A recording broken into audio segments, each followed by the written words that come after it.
Selamat pagi Bu Vika dan teman-teman. Di sini saya akan menjelaskan tentang jurnal pembelian. Jurnal pembelian. Pengertian dari jurnal pembelian. Jurnal pembelian adalah catatan akuntansi yang digunakan untuk mencatat semua transaksi pembelian barang atau jasa secara kredit yang dilakukan oleh perusahaan. Jurnal ini termasuk dalam jurnal khusus karena hanya digunakan untuk mencatat satu jenis transaksi tertentu, yaitu pembelian secara kredit bukan tunai. Tujuan dan manfaat dari jurnal pembelian. Tujuan yang pertama mencatat pembelian kredit, yang kedua memudahkan pencatatan dan pengelompokan, yang ketiga mempermudah proses posting ke buku besar, yang keempat sebagai bukti akuntansi, yang kelima membantu pengendalian internal, dan yang keenam dasar penyusunan laporan keuangan. Manfaat dari jurnal pembelian adalah mempermudah pencatatan transaksi pembelian kredit, meningkatkan efisiensi pencatatan, mempermudah proses posting ke buku besar, membantu pengendalian dan pengawasan, menyediakan informasi yang rinci dan lengkap, menjadi bukti transaksi yang sah, dan membantu penyusunan laporan keuangan. Peran dan fungsi. Peran yang pertama, mencatat pembelian kredit. Mencatat secara sistematis semua pembelian barang atau jasa yang dilakukan secara kredit, bukan tunai. Yang kedua, memudahkan pembuatan laporan keuangan.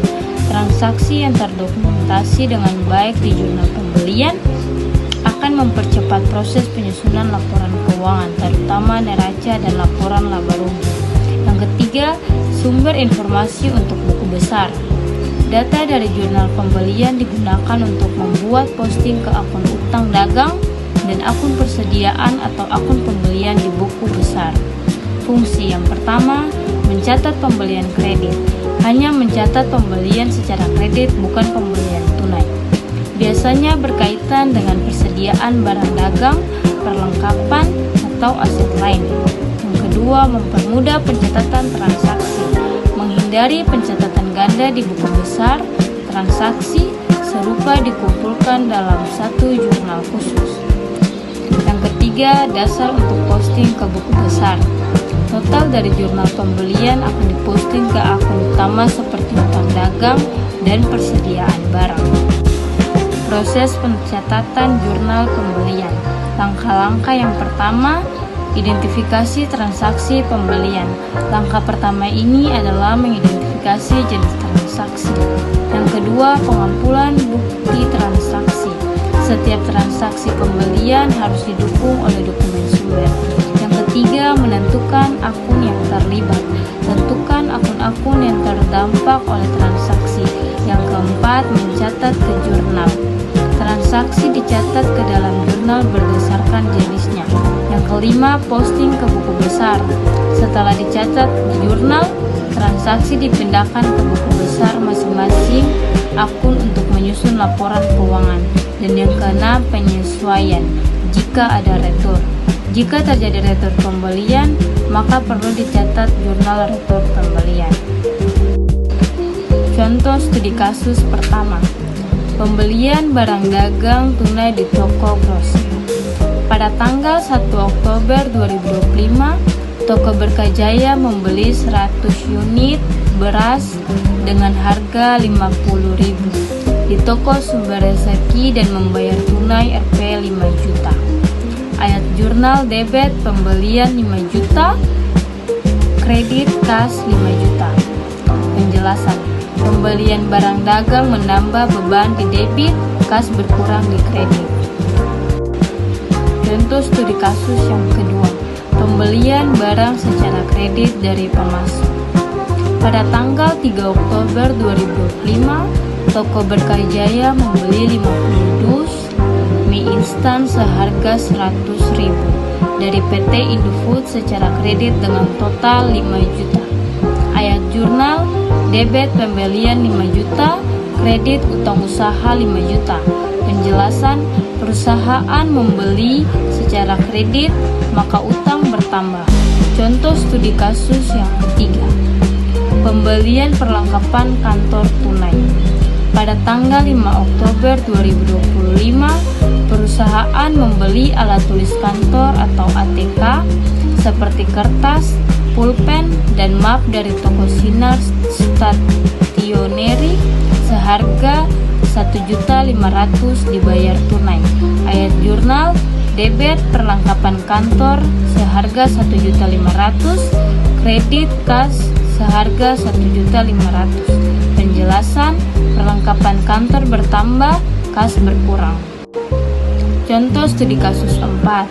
Pembelian barang dagang kredit dengan potongan pembelian. Pada tanggal 7 Oktober 2025, Toko Berkajaya membeli barang elektronik senilai harga 10 juta rupiah dari PT Elektrindo dengan syarat 2/10 N/30. Pada tanggal 12 Oktober 2025, utang dibayar dalam masa potongan. Ayat jurnal 7 Oktober 2025. Debit pembelian seharga 10 juta, kredit utang usaha seharga 10 juta. Ayat jurnal 12 Oktober 2025. Debit utang usaha seharga 10 juta, kas seharga 9.800.000. Kredit potongan pembelian seharga 200.000. Penjelasan, pembayaran dilakukan lebih cepat, mendapat potongan 2%. Studi kasus yang kelima. Retur pembelian barang dagang karena rusak. Pada tanggal 15 Oktober 2025, Toko Berkajaya mengembalikan barang dagang senilai harga 1 juta rupiah ke PT Elektrindo karena barang rusak. Ayat jurnal, debit utang usaha seharga 1 juta, kredit retur pembelian seharga 1 juta rupiah. Penjelasan, barang yang dikembalikan, utang berkurang, retribusi pembelian dicatat di sisi kredit. Ini adalah bentuk dari jurnal pembelian. Tanggal, keterangan, nama pemasok, ref, debit, pembelian, akun lainnya, kredit, utang dagang.